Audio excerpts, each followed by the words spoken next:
Nah, lihat sini, sudah? Saya mulai ya. Nah, ini saya harus selesaikan ini. Kita sepakat dulu sampai jam berapa kita? Oh, enggak, kalau Anda mau sampai jam 12 silakan saja. Saya setengah 10 selesai lah. Karena ini pembuka ya, pembuka. Ke depan kita akan lebih kompleks karena saya pengen ini dicoba sampai sepekan. Nanti akan melahirkan perubahan. Karena ke depan kita akan bicara tentang riba, tentang macam-macam ya. Itu perlu lebih fokus lagi. Ini yang dasar untuk sepekan dulu.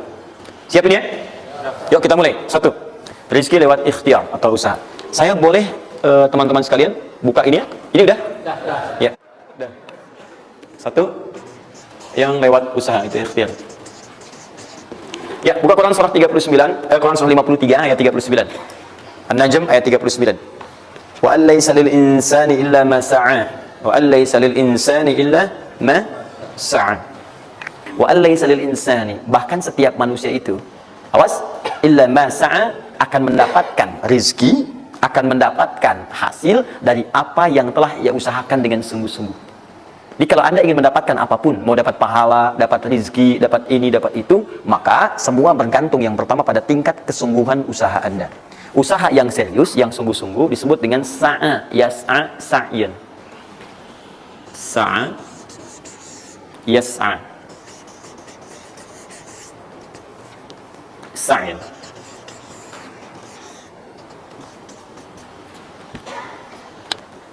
Ini sa'a, yas'a, sa'yan tidak disebutkan dalam bahasa Arab kecuali menunjuk satu usaha yang sangat serius, sungguh-sungguh. Rizki yang pertama ini sifatnya kata Al-Quran, langsung Allah yang menyampaikan.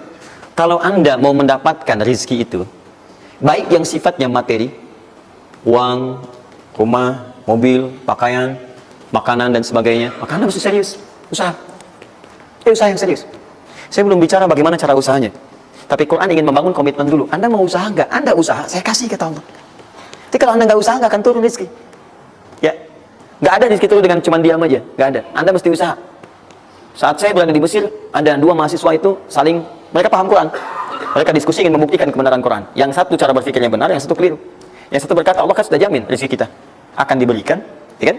Sampai kita wafat sempurna rezeki. Jadi nggak nyari pun pasti dikasih. Cara berpikirnya seperti itu. Ini yang dipakai oleh orang liberal sana. Nah, maksudnya logika semacam ini. Yang satu lagi berkata, memang Allah kasih, cuman kita mesti usaha. Dia sebutkan beberapa ayatnya. Yang satu bertahan dengan pendapatnya, dia ingin buktikan, saya masuk nanti ke masjid. Kalau di Timur Tengah itu suka ada zawiyah, tempat-tempat khusus untuk ibadah. Dia masuk ke dalamnya, sembunyi di belakang meja. Nah, di masjid itu suka ada muhsinin, para donatur, yang itikaf kasih makan, kasih makan. Hari pertama semua dikasih, dia tidak, karena ngumpet. Karena perjanjiannya nggak boleh ada usaha apapun. Hari kedua, dia masih ngumpet, nggak dikasih. Semua dikasih yang ada. Hari ketiga, sudah lapar sekali, sudah nggak tahan. Begitu udah dikasihkan, yang muhsinnya tanya, hal min akhar, ada lagi yang lain nggak? DKM jawab, karena nggak tahu kan ngumpet, nggak ada yang lain. Baik, kalau gitu saya kasih ke tempat lain. Karena beranjak mendengar suara itu, dia langsung kasih kode dengan berdaham. Kaget kan DKM. Begitu dibuka, ada orang ngumpet di belakang meja, sudah kelaparan. Akhirnya dia ada orang satu lagi di sini, langsung dikasih bagiannya sampai dengan 3 bungkus. Begitu dikasihkan itu, teman yang kedua tadi yang mengatakan mesti ada usaha, langsung mengejar pada teman yang bersembunyi. Dia katakan, kan saya bilang dari awal, rezeki itu mesti dicari, walaupun dengan sama. Saya juga sama, Ustadz pemateri misalnya kan, begitu kehausan ya, dia kan, misal, panitia datang, macam-macam lah. Misal. Nggak, itu contoh. Saya nggak biasa ceramah sambil minum. Ya.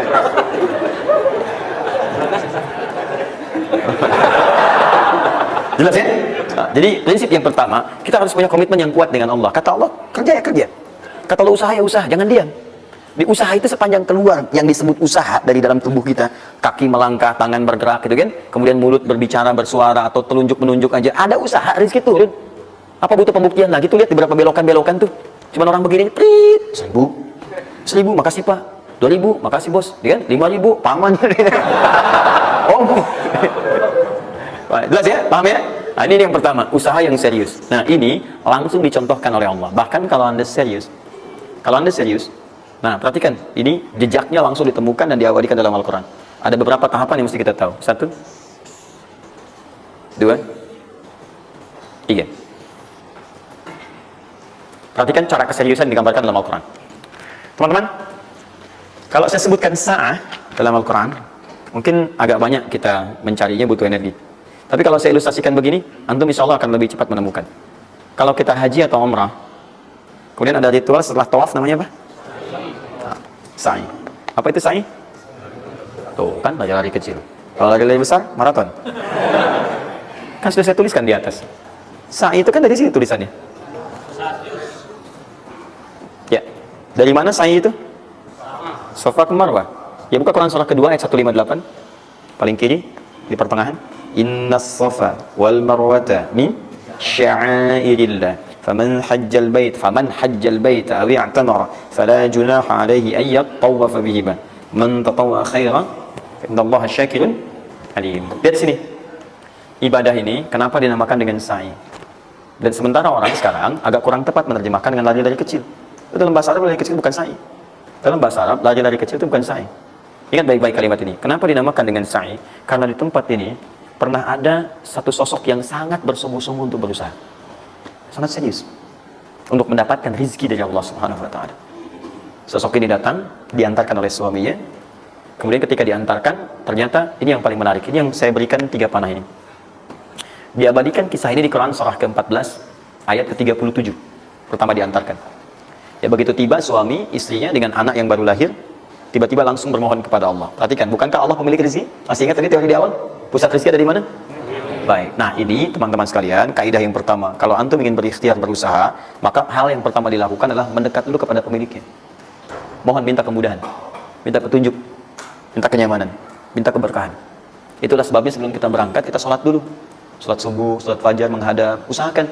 Makanya Nabi setelah selesai sholat, itu selalu minta kepada Allah diberikan petunjuk mendapatkan rezeki. Ya, yang di Ibnu Majah nomor hadis 925 itu, Allahumma inni as'aluka 'ilman nafi'a wa rizqan thayyiba wa 'amalan mutaqabbala. Minta. Kalau dalam bahasa kita, ya Allah berikan saya hal yang bermanfaat, ilmu bermanfaat dan rezeki terbaik di hari ini. Minta. Minta. Nah, begitu sampai beliau bermohon pada Allah, Rabbana inni askantu min dzurriyyati biwadin ghairi dzi zar'in inda baitikal muharram. Perhatikan ya. Ya Allah, saya bermohon kepadamu, engkau yang merawat kami, memerhatikan kami, memberikan rezeki kepada kami. Sifat rububiyah yang disebutkan namanya Rabb. Begitu meminta kepada Allah, ya Allah sekarang saya diperintahkan olehmu sebagai tawadu. Nabi Ibrahim mengatakan, saya menempatkan sebagian keturunan saya, istri saya, anak saya di satu tempat yang sangat gersang. Enak bayang nggak? Tempatnya gersang, gunung-gunungnya itu, batu-batunya itu rapat luar biasa, kerasnya luar biasa, dan nggak ditemukan sumber air di situ. Artinya, ini kondisi yang paling dalam lah, ya. Kondisi yang paling sulit didapatkan. Jadi selevel tumbuhan pun nggak ada. Jadi saya mau katakan begini, lihat ya. Anda pergi ke satu tempat, Anda berusaha itu masih ada, Google-nya ada, bangunannya ada, kendaraan ada, modal ada, tinggal kelihatan semuanya jadi aktif semua tuh. Tinggal kita olah aja. Ada orang yang pernah mendatangi tempat yang semuanya nggak ada bahan-bahannya. Bayang ya? Kosong. Tuh, saya pernah satu kali waktu ada krisis itu beberapa ke belakang, itu semua showroom macam-macam itu pada jatuh. Dan saya diundang ke Hyundai untuk ngasih motivasi, ngasih training. Pertama kali saya dibawa itu, teman-teman sekalian, saya dibawa ke showroom mereka, selapangan tuh, isinya mobil semua. Mobil, apa perkataan pertamanya? Kata manajernya, Ustaz, itu biasanya kami kosong nih. Sekarang banyak seperti ini katanya. Mohon nanti diberikan gambaran seperti apa, kami mesti semangat macam-macam. Saya bilang, Pak, Bapak itu luar biasa ya. Tahu nggak Pak, orang yang pertama kali menemukan mobil, jangankan mobil begininya, bahannya aja susah nyarinya. Masuk kemudian ke showroom aja nggak ada, di belakang rumahnya cuma otak-atik cari bahan macam-macam, jadi yang sederhana. Ya dari situ aja jadi mobil. Bapak sekarang udah ada mobilnya, tinggal dipasarin aja.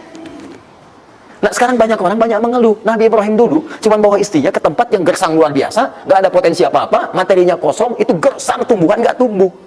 Apa yang terjadi? Begitu sampai di situ, satu kalimat ketika meninggalkan Ibrahim istrinya Sayyidah Hajar dengan anaknya Ismail alaihissalam, maka pertanyaan pertama dalam satu riwayat, ahadza min amrillah, apakah semua ini ketetapan Allah? Maka dijawab bala. Perhatikan prinsipnya, selama ini ketetapan Allah, maka Allah tidak akan menyia-nyiakan saya. Dan rizki telah Allah tetapkan kepada kita, maka Allah tidak akan pernah menyia-nyiakan kita. Paham ya? Jadi kalau Anda ditempatkan di kondisi apapun, bahkan mulai belum bekerja, baru lulus kuliah, bahkan mulai baru membuat satu bisnis misalnya, atau macam-macam halnya, ingat, ada yang lebih buruk kondisinya daripada Anda, yang semua bahannya bahkan belum didapatkan. Dan dia yakin dengan Allah. Sepanjang Anda punya Allah, maka semua akan mudah bagi Anda.